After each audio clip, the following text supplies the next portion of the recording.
네, 정상외교 소식도 알아보겠습니다. 인도네시아 대통령과의 정상회담에 이어서 오늘도 정상외교가 있습니다. 화제의 인물 화면으로 만나보시죠.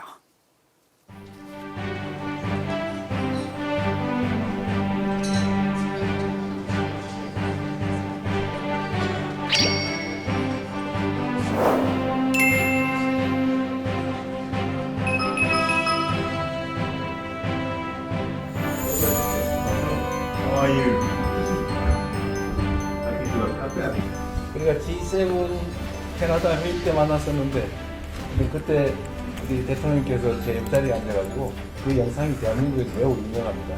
그리고 내년이 한국 프랑스 수교 140년인데 하여튼 특별한 날이기도 하고 회의이기도 하니까 대통령께서 이번 9월에 방한하려다가 못하셨는데 내년에는 꼭 방한하기 바랍니다. And I do confirm that I will schedule a visit to your country for 2026.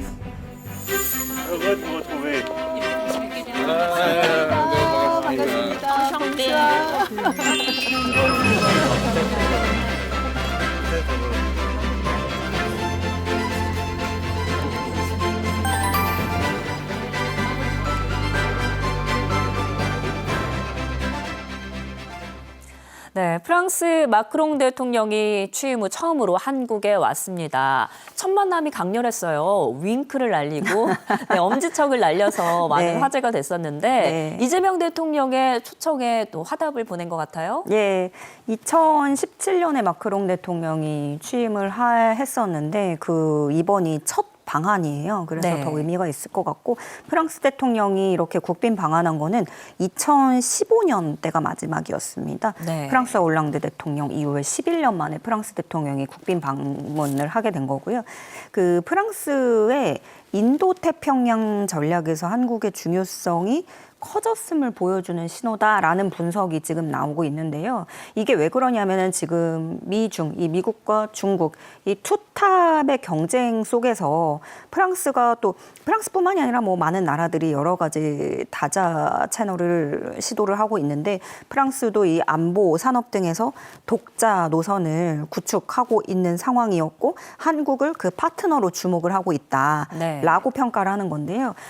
프랑스가 뭐 한국을 중시하는 이유로 우리가 좀 꼽아보자면 일단 뭐 가장 먼저 우리의 국가 경쟁력이 있겠죠. 산업적으로도 그렇고 그리고 지정학적으로도 우리는 굉장히 중요한 위치에 있지 않습니까? 네. 실제로 프랑스 싱크탱크가 대만 해협, 남중국해하고 같이 이 한반도의 지리적 요충지적인 그런 위치인 거를 또 이렇게 꼽아서 세 군데로 압축을 해놨고요. 그러면서 여기에 우리는 또 기술력을 갖추고 있는 나라이기도 합니다. 문화적으로도 상당히 강점이 있고요.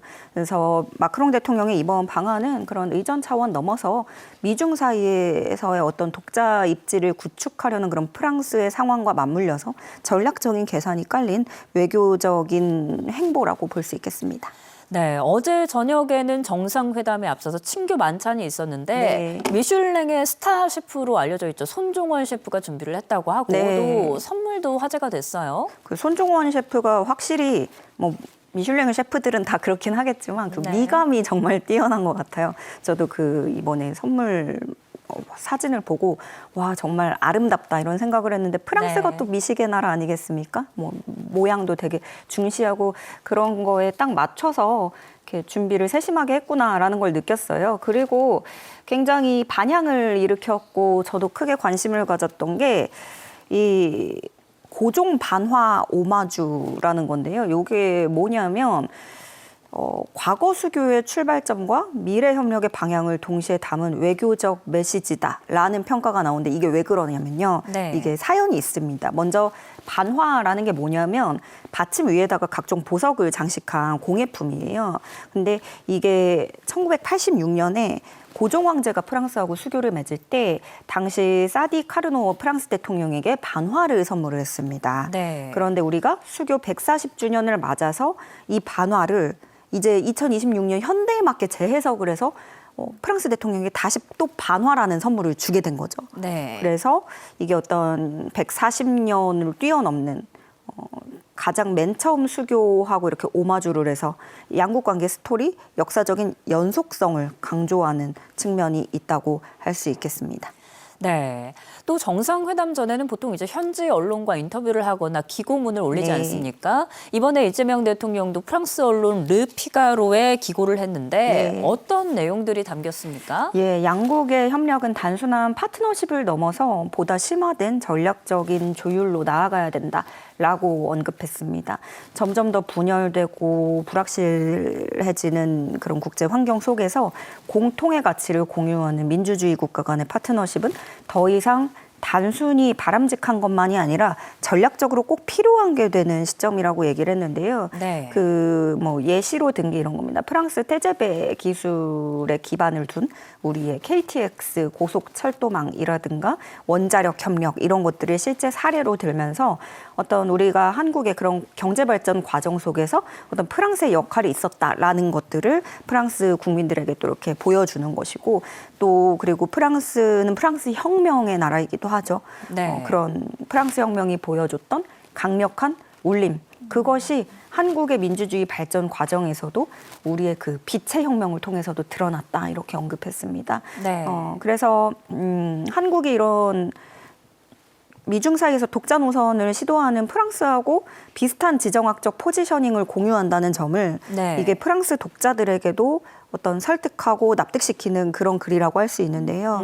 민주주의 국가 간의 협력이 전략적 필수 요소다라는 부분을 핵심적으로 강조한 것이라고 볼 수 있습니다. 네, 이번 정상회담의 의제를 좀 엿볼 수 있는 그런 내용이었던 것 같은데 이번 정상회담은 다자 무대가 아니라 단독으로 이루어지는 첫 양자회담 아니겠습니까? 정상회담 의제는 어떻게 전망하십니까? 예, 뭐 여러 가지 문화적이라든가 굉장히 많은 다양한 얘기들이 나오겠지만 특히나 좀 우리가 압축해서 볼 수 있는 것들은 좀 기술 협력, 네. AI, 인공지능 비롯해서 원자력 또 수소, 우주 산업에서 협력을 당부한 게 눈에 띕니다. 이런 핵심 분야에서의 협력은 혁신의 원동력일 뿐만이 아니라 회복력을 위한 조건이다 이렇게 언급을 했는데요. 특히나 요즘같이 이렇게 기술 경쟁이 치열할 때에는 협력이 경제 안보와 또 장기적 안정성에 직접적인 기여를 한다라고 설명을 했습니다. 그리고 또 중동 전쟁이 한창인 때다 보니까 그런 상황을 의식한 듯이 지정학적 협력을 또 강조하기도 했는데요. 네. 프랑스가 나토의 핵심 회원국이죠. 그래서 우리는 보면 우리의 입지를 보자면 그 인도태평양 지역, 아태 지역 어떤 이 동북아 지역에서 굉장히 중추적 위치에 자리를 하고 있고 뭐 러시아, 중국, 북한, 일본 이렇게 끼고 있는 나라지 않습니까? 네. 그래서 미국 중심의 동맹 구도를 보완하는 어떤 유럽의 축을 또 본격적으로 구축하는 신호다 이렇게 또 볼 수 있는데요. 그래서 한반도 인도태평양 넘어서 글로벌 안보 파트너로서의 그런 관계 설정을 꾀하는 자리였다. 그런 계기가 될 수 있겠다. 이렇게 평가를 하겠습니다. 네, 한 단계 발전된 한 프랑스 관계를 기대해 보도록 하겠습니다. 지금까지 조현정 시사평론가와 함께했습니다. 평론가님 고맙습니다. 네, 고맙습니다.